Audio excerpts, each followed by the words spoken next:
Okay.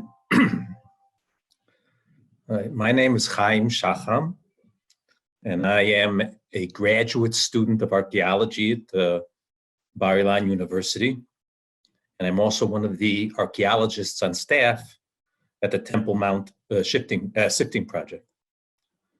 And I've just concluded some research of the Maccabee coins that were produced in the Mint in Jerusalem. And I'd like to share that with you because we came up with some very interesting results.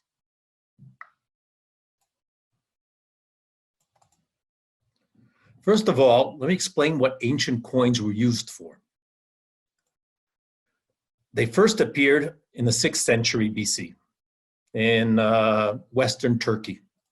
And this is what they looked like in the beginning. This particular coin has only one face, as you see.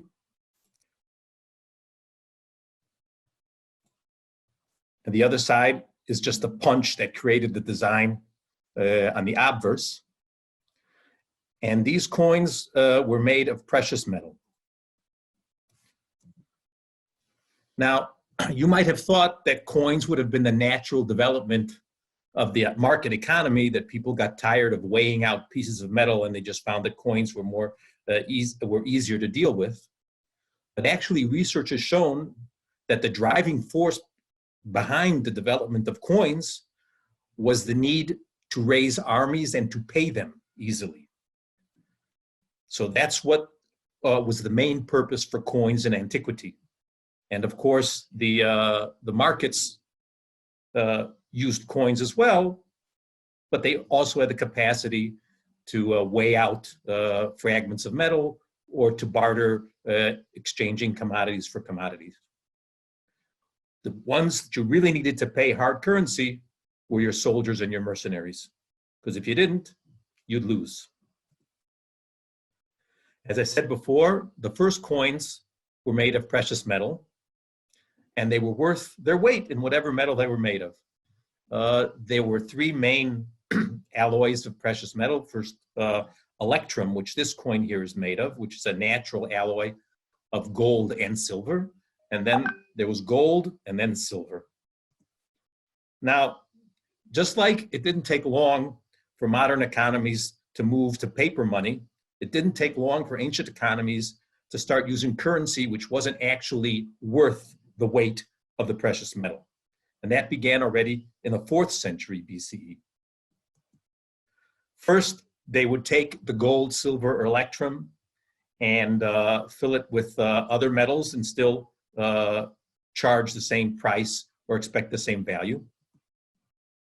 They also reduced the weight of the actual coin without actually reducing the value that was expected that the coin would represent. And finally, they began to mint with base metals. Base metals, which are mostly were bronze. The reason for this is because silver even, which was the least valuable of the precious metals, you still couldn't get small change out of it without creating coins that were so small you'd lose them. Some of the small change in silver weighed 1/10 of a gram.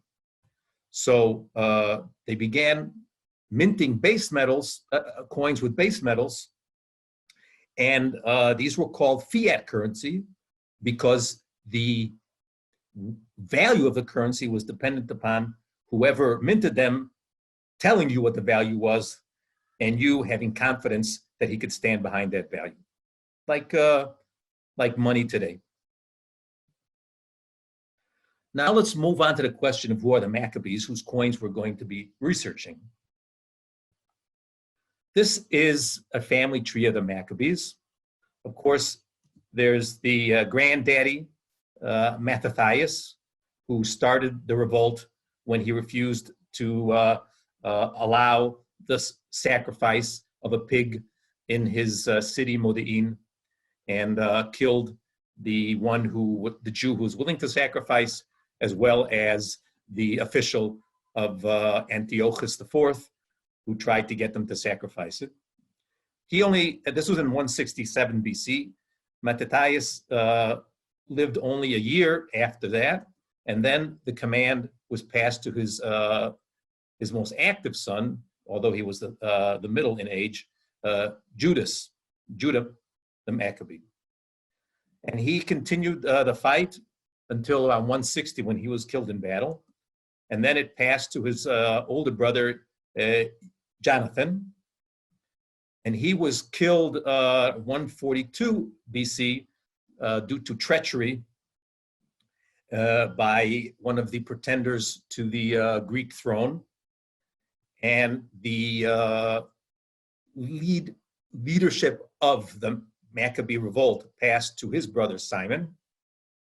And all this time, we've already seen 30 years passed, the Maccabees were not able to gain full independence from the Seleucid Greeks.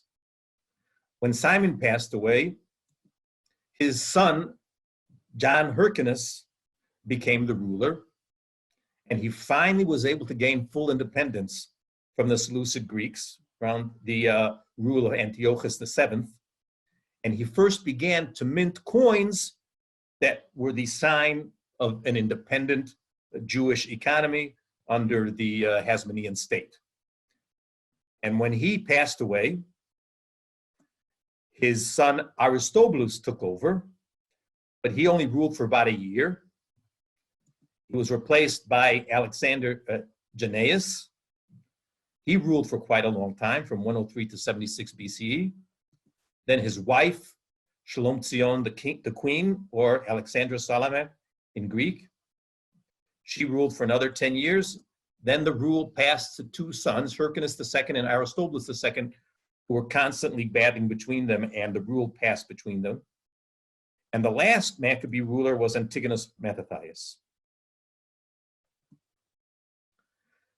Okay, so what kind of coins did the Maccabees produce? The most ubiquitous coin that they all produced was this coin. I'm going to show you it now. I hope you can see it. It's not very large, and it has a design on what I call the obverse of two cornucopia with a pomegranate in the middle, and an inscription on the reverse, which is very important because it tells you what the Maccabees, want you to think of them. This inscription says, Yehochanan, the high priest, and the corpus of the Jews. The corpus of the Jews, the council of the Jews. This is their persona. This small coin, 14 millimeters, about 2 grams, was probably worth, again, it's a fiat currency, so the value of the currency was dictated by the Maccabean regime. It's probably worth about 48 pruta per 1 silver drachm, the same value as what was the smallest Greek coin at the time, called a chalkos. And the coins, as I mentioned before, were used as a propaganda vehicle. This is something that was done by all coins in ancient times. It's also used today. You see liberty written all over US currencies, because this is an important message that the government wants to propagate. And here, the message being propagated is that they have chosen to call themselves priests rather than kings, because they view themselves and want to be viewed as representatives of Judaism and the Jewish people, rather than just one more king in the realm of international politics. This has a lot to do with a very, very studied projection of the Maccabees image that's been researched recently by my professor, Eyal Regev, and the coins were one of the main vehicles to promote this image. So why do I research the prutot of Yehuda of all?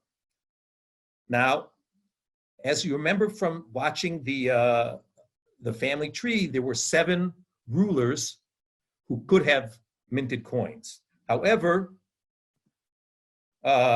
we don't know which ruler minted which coins, because the coins have 4 names in Hebrew, and we don't know which names go with which rulers.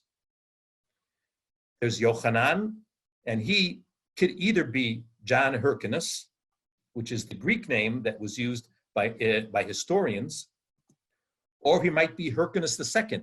We don't know if his first name was John because it wasn't mentioned by the historians, contemporary historians. We have another coin that says Yehuda on it in Hebrew. And we know that there was a ruler called Yehuda, Judas Aristobulus in Greek. But there was another Aristobulus as well, and he might also have been called Yehuda. The third name that was being used was Yehonatan. All these names, by the way, are written in Paleo-Hebrew. Here is Yehonatan, Yehuda, Yehochanan. And Yehonatan, we do have someone called Yehonatan, or at least a similar name to Yehonatan in Greek, Alexander Jannaeus. But it could also be that after he passed away, his widow, Salome Alexandra, continued minting coins in his name. And some people say that it perhaps may be also Aristobulus II, because there was an Aristobulus IV whose name was Yehonatan, according to the historians. So maybe his name was Yehonatan as well. And the last is the easiest, coins with the name of Mattatya. Here, there's only one possibility, Mattatyahu Antigonus, whose name, both the Hebrew and the Greek, are mentioned by contemporary historians. So we have to figure out through this research which coins of the four names belong to which of the seven rulers. Now let's talk about the history of Yehuda. And of course, the best source of history in ancient times in Judea was Josephus Flavius. He had three main aspects to his life. He conquered, he killed family members, and he was very sick. Here, Josephus tells us about what he conquered. Aristobulus conferred many benefits on his own country and made war against Iturea, which is this area in the north, we're not really sure where, and added a great part of it to Judea and compelled the inhabitants, if they would continue in that country, to be circumcised and live according to Jewish law. So that's the message that we have about what he conquered. This area here, Gamla, actually turned out to be archaeologically the largest cache, the largest concentration of coins of Yehuda that we are researching. However, he did other things in his life, as I said. He wasn't supposed to take over from his father. His father willed that his mother be queen when he died, and he quickly took her and put her in jail, and I think, at least it's implied by the historians, that she died there of starvation. Also, he jailed his other brothers, except for one that he really liked, whose name was Antigonus. Now, he was also sick. So Antigonus was sent to fight instead of him in these wars in the north. And he came back to Jerusalem for the Sukkot, which is the time of the pilgrimage, the Feast of the Tabernacles. And he came back with a suit of armor, and Antigonus and Yehuda said he wanted to see the suit of armor, but apparently he was given to think that by his advisors that Antigonus actually wanted to use the suit of armor in order to attack him. So he sent a message, "Don't come in your suit of armor when you visit me." And the message either never got to Antigonus or was intercepted before it got to him. So when Antigonus showed up in a suit of armor, he was killed by Yehuda's bodyguards. So that's where the murder comes in. And he was very sick as well.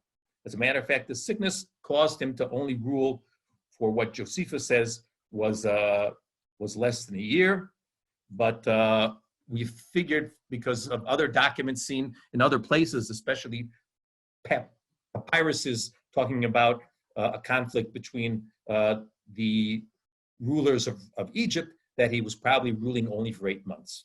Historians now are taking that story and they're saying, well, it seems to us, these are modern historians, Kenneth Atkinson says it's doubtful that Aristobulus sent troops into the Galilee to convert its inhabitants. The health of Aristobulus guaranteed that little effort would be made to expand the Hasmonean state there. And Andrea Berlin said, there's no evidence of attack or destruction. There's no indication of Jewish religious practice. There's no evidence that this area ever came under Hasmonean control. These discrepancies suggest that Josephus misreported the conquests of Aristobulus. And again, this is a case of negative evidence leading to an historical conclusion. Now, it's also very convenient that he had a short reign because it's easier to research the entire coinage of Yehuda from start to finish, unlike the other Hasmonean kings who ruled longer, and it'd be more difficult to track down all their coins. How were these coins made? First of all, there's the minting authority. In the case of the Hasmoneans, it's the Hasmonean government. Now, the Hasmoneans created these coins in a very special way that seemed to be specialized in the area of the Levant. These coins were first made, the blanks of the coins were made on these long strips.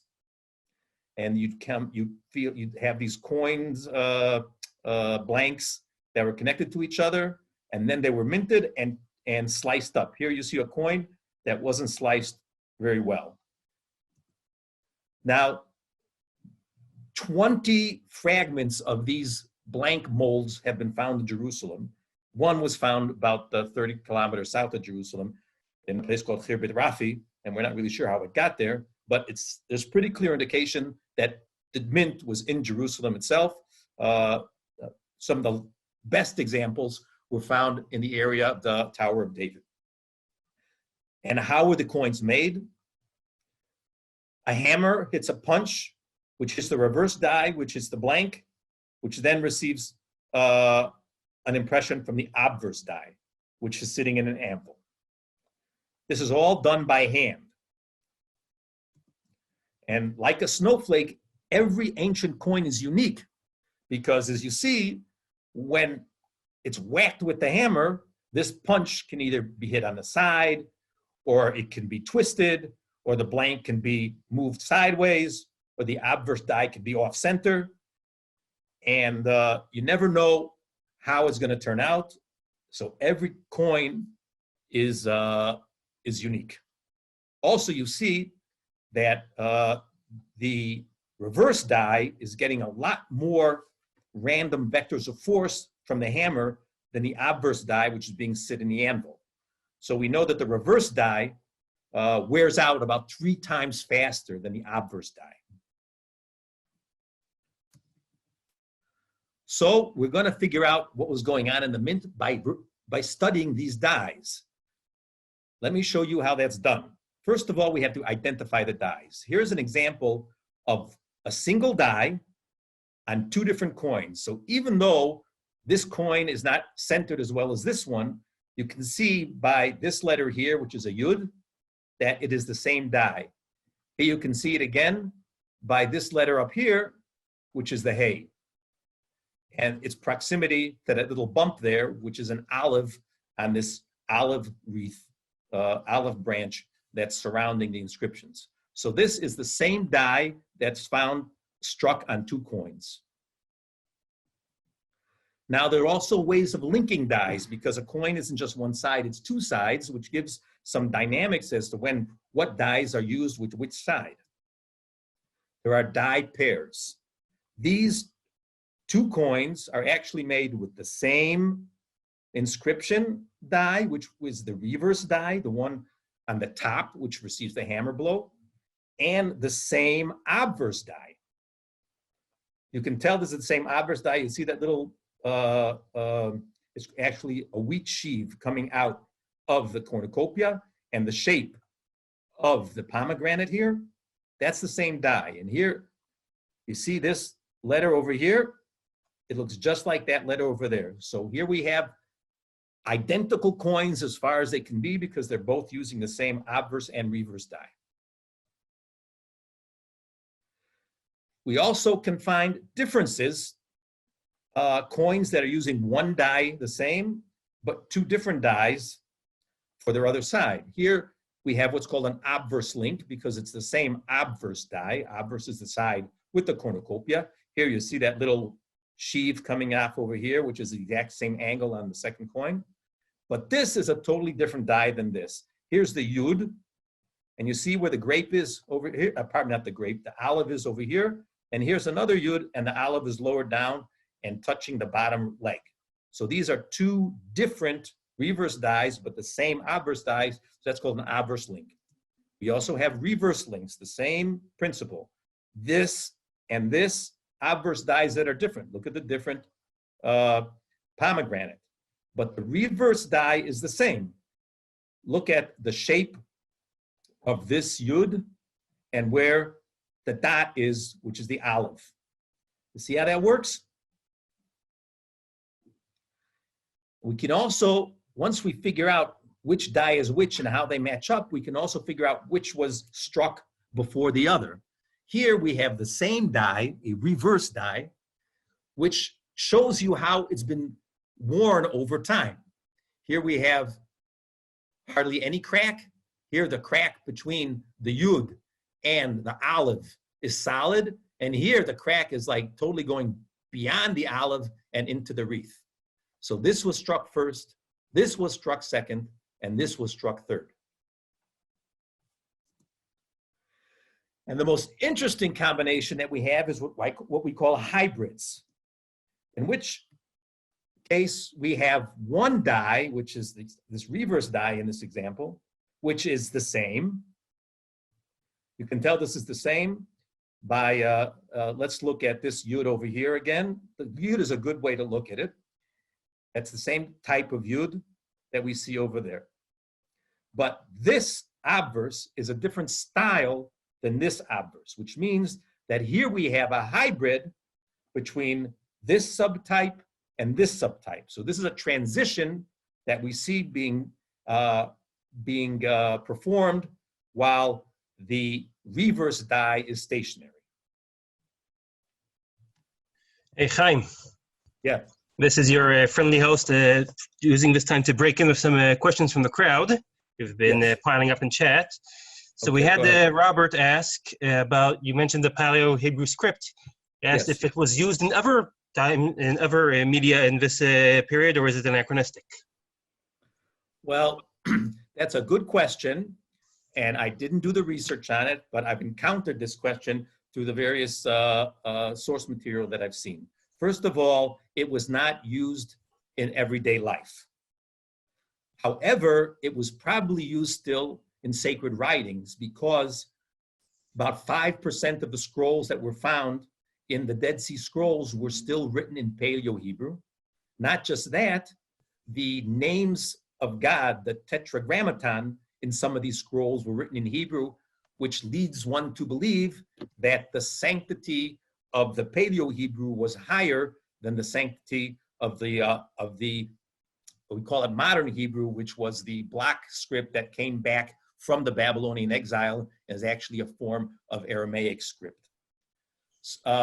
The choice of Paleo-Hebrew to be used on coins probably was due to the fact that it invoked the glory of the First Temple period, and because that's when it was used, and people would recognize it, even though they might not be able to read it as well as regular Hebrew.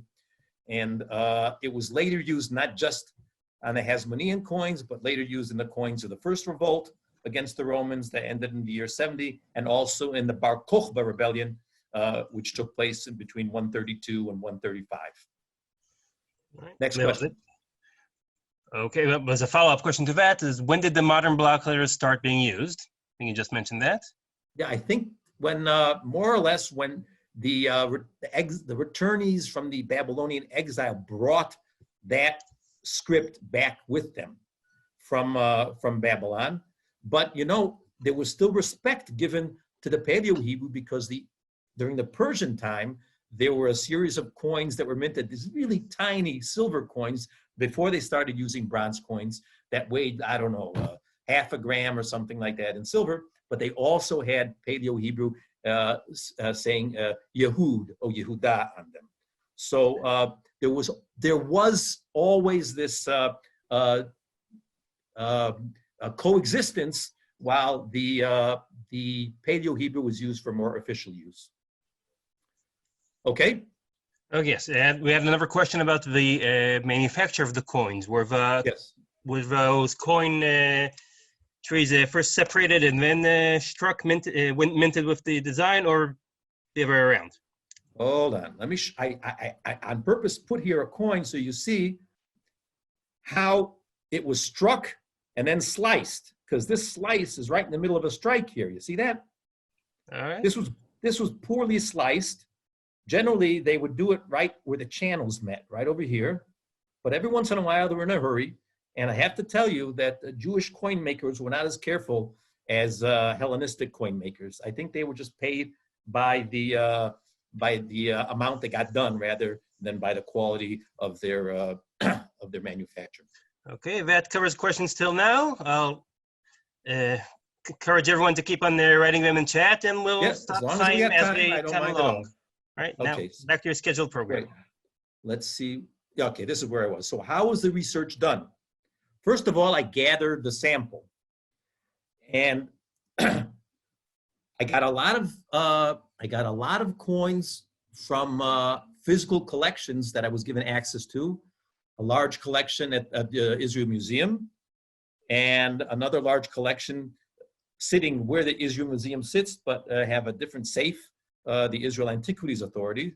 And I sat there for a few days and found all the coins that I could find that belonged to Yehuda.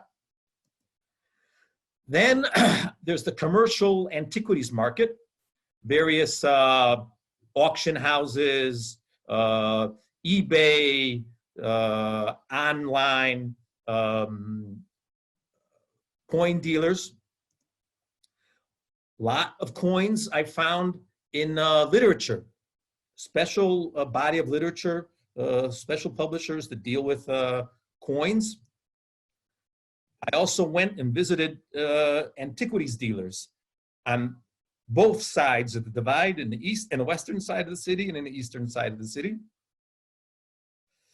There are a few sites that specialize in presenting coins to the public. One is a commercial site that tries to give collectors an idea of how much their coins cost by following all the various auctions over the ages. And one, the American Numismatic Society, which is an enormous collection and beautiful pictures, and that's just a public service.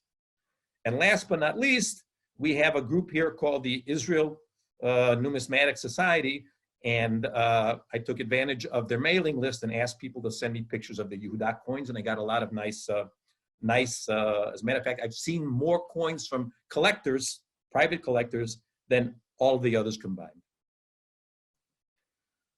So where did that get us? Oh, wait a second, I went too fast. Something skipped here. Okay, so then we identified the distinct reverse dies. I figured out a system how to do it. I was looking for something that compare from one coin to the other. These are both the same coin. I'm just showing you different aspects of how I compared them. You see this letter here in the middle that looks like the 8 as it appears on scoreboards? That's the Paleo-Hebrew chet, from the word chever, which is the corpus of the Jews. Now, it intersects with the line below it and the line above it, and I would give a characteristic, a rating according to what letter it was closest to.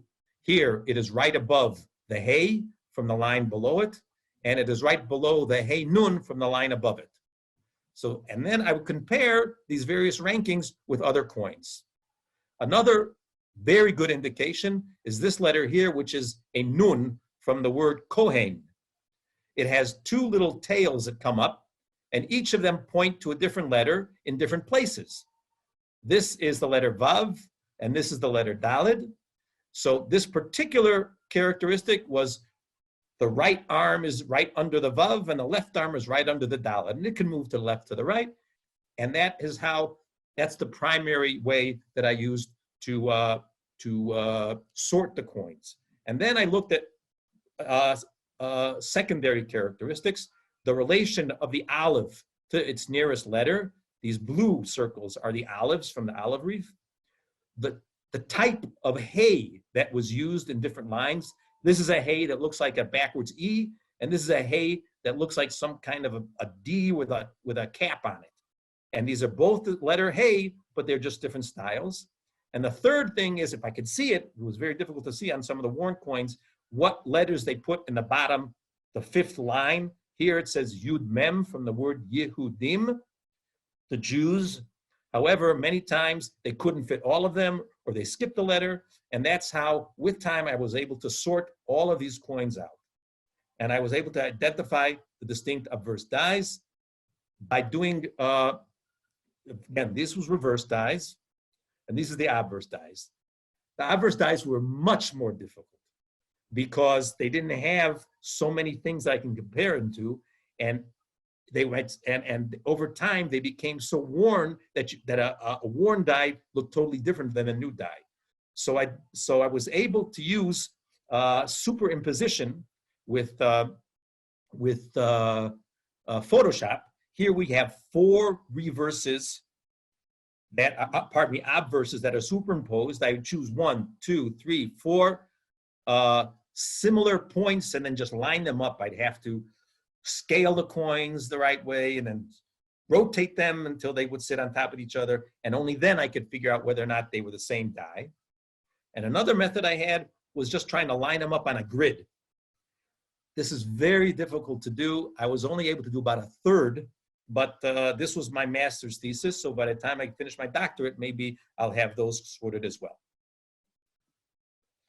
And then you map out how the dies were used in the mint. Once you identify them all and you know how they match with the top, with the heads and the tails, you can try to figure out how the mint worked by linking them up one to each other.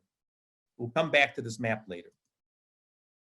So what did the research reveal? I was able to put together a corpus of all the Yehuda Pruta coins that I was able to find. Take a look here, page 95 of 103.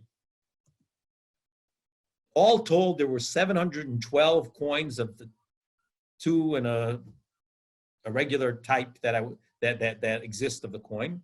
So there was 712 coins that I had to go through and classify. And the number of distinct reverses that I found for these coins, again, I did a corpus of all the reverses, explaining what letters were on what lines. There were 170 different reverse dies out of the 712, which means there's a ratio of coin per die, which is 4.19, which is very high in die studies that have been done with other coins, other ancient coins, mostly Greek coins.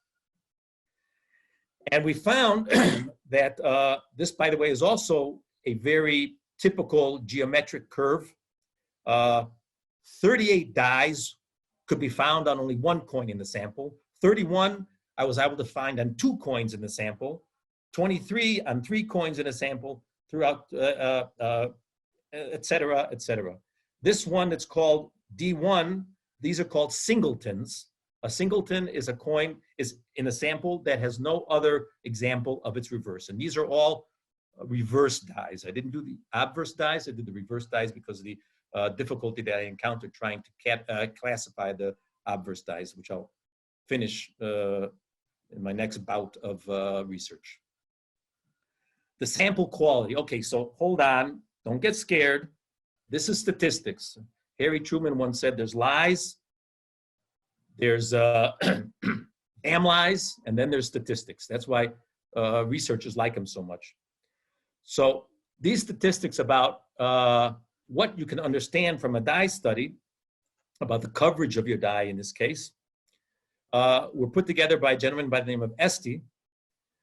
And you can calculate the coverage, which is the fraction of the total number of coins that was produced by dies observed in the sample. That means how many dies of the entire coin series that was minted have you been able to find? Now, you can calculate that because the number of coins, n equals 712, you put that over there. The number of singletons, which I explained before, as coins that have only one instance of the dye in the entire sample was 38. So you put that over there, you do the math. So there is an estimated 94.7% probability that the next coin added to the sample will have been produced from a reverse dye already found in the sample, which is very good. That means 1 in 20 coins I'm going to find, I already have a sample of. I already have a sample of that dye in my research. Now, you can also estimate how many total dyes were used in order to create all of the coins in the mint with the name Yehuda on them. And this is very tricky because this happened over 2,000 years ago. So this comes with another of these scary formulas, but you just got to plug in the figures and use a calculator. The estimated coverage we already know, which is 0.947, we put over here. The number of total reverse dyes, D, we put over here and here. And the number of singleton dyes, we put over here. We do the math. So I found 170 of an estimated 220 reverse dyes in total that were used to mint all of the Yehuda coins. Now, once we know that our sample is good, and once we know how many reverse dyes in total were made, we can start really using our imagination. We can try to figure out what name was minted before Yehuda and what after.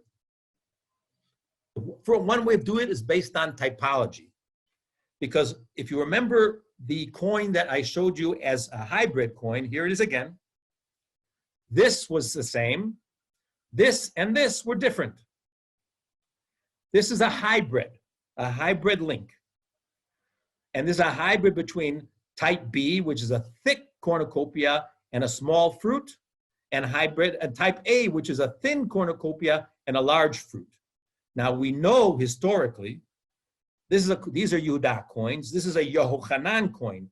Only Yehochanan used type B. While the other candidate for who was before or after Yehuda would be Yehonatan. He never used type B, but he used type A, among others. Now, if you take a look, these two are the same, which means they were in play at the mint at the same time. We'll see a little later on that a dye can only last a day or two before it loses its ability to confer an image onto the coin blank. So both of these coins were made historically simultaneously. Now this is very worn, and this is very new, which means the coins using type B were done before the coins using type A, because this came into play as at the end of its life, and this came into play at the beginning of its life. So Yehochanan had to come before Yehuda. All right, so that's the first big puzzle that we figured out. Next, we figured out what name was minted after Yehuda. Now we did this with a different technique, which is called a hybrid dye link. Here's a Yehuda coin, and here's a Yehochanan coin. You see here the Yehonatan, my mistake. Yehonatan, Yehuda. But what's interesting here is this and this are the same obverse dye. Again, I superimposed them. I chose points that were common between the two, and they came out perfect. This one, however, is a fresher dye than this one. You see here how the border of dots is clear, and here the border of dots has already run into each other, which means Yehuda came before Yehochanan. That's also a very big confirmation. This is the smoking gun of a theory that has been growing in strength for the past 20 years. So dye sharing proves that these two coins were minted in the same mint, close to the same time, and the obverse dye wear proves that Yehuda came before Yochanan. So what did the results tell us? Who minted which Maccabee coins? So we know Yehochanan was minted by John Hyrcanus probably all of them. There's still a question about whether or not, but I'm going to do more research on that and close that loose end. Yehuda was only minted by Judah Aristobulus. Yehonatan was only minted by Alexander Jannaeus. And Matitya, which we already knew, was only minted by Matityahu Antigonus. Now, if we take all that we know, we can also do some calculations about the number of coins and the value of the coins that were minted during this reign of Yehuda. There's two ways, absolute and relative. Absolute, we know, not from Judean coins, but from other die studies and research, that every reverse die can put out between 5,000 and 10,000 strikes before it no longer is viable. We use 5,000 because we wanted to be on the safe side. So we totaled the estimated output for all of these dies. We take 220 dies times 5,000 coins. We can figure out that in the 8 months of Yehuda's rule, he was able to crank out 1.1 million prutot. And if we assume that each 48 prutot are worth 1 silver drachm, then he was able to churn out 23,000 drachm worth of hard currency for almost nothing, for the price of his bronze. Because this is a fiat currency, it's like printing money. It's like paper money. So he was able to create for himself, if we understand that that a laborer was then worth could be hired for 1 drachm a day, he was able to hire about 120 men for his entire 8 months of his reign. Now, relative to another ruler, we don't have to go through this math, trying to figure out how many strikes you can get out of a single die. We can just compare to what other rulers did. And the closest ruler that we have is Matityahu Antigonus, because there was an article written in 2013 by Goldstein and Fontenille in which they were able to identify the dies that they were able to find. And I was able from that to calculate the overall number of dies. Now we have to understand that Matityahu Antigonus didn't just make pruta coins. He made a coin that was worth 8 prutot and a coin that was worth 4 prutot as well. So he had 87 reverse dies, I calculated, of the 8 prutot coins, 61 of the 4 prutot coins, and 104 of the single prutot coins. And since he ruled 33.5 years, his yearly production of value, that means how many dies of prutot could he produce in a year? You just do the math here, 87 times the 8 prutot, 61 times the 4 prutot, 104 times just 1, divided by 3.5. He produced the amount that would be produced by 298 prutot dies. Now let's compare that to Yehuda. We know that he had 220 dies, and he ruled for 8 months out of 12. So he had the output of 330 prutot reverse dies per year, which means that he was producing coinage value at a rate 10 times higher than Matityahu. But we have to remember that he wasn't producing 8 prutot coins or 4 prutot coins. All of his coins were 1 prutot coins. So for every 100 coins that Matityahu was producing, because he was producing bigger change, Yehuda had to produce 417 coins. So he was producing more than 4 times more individual coins as Matityahu. So he was really working hard to grind out these coins. And another way that we can measure how fast a mint is producing is how many workstations were being used. Workstation is that anvil with a punch with a hammer. That's a workstation. So ancient mints could produce about 3,000 coins per day per workstation. That wasn't my research, that was done before me. So in order to produce 1.1 million prutot, Yehuda's mint had to operate for an estimated 367 workstation days. And you do the math, divide that into 8 months, or 24 work days per month. An average of 2 workstations had to be operating simultaneously for his entire reign. But he did have proven peaks.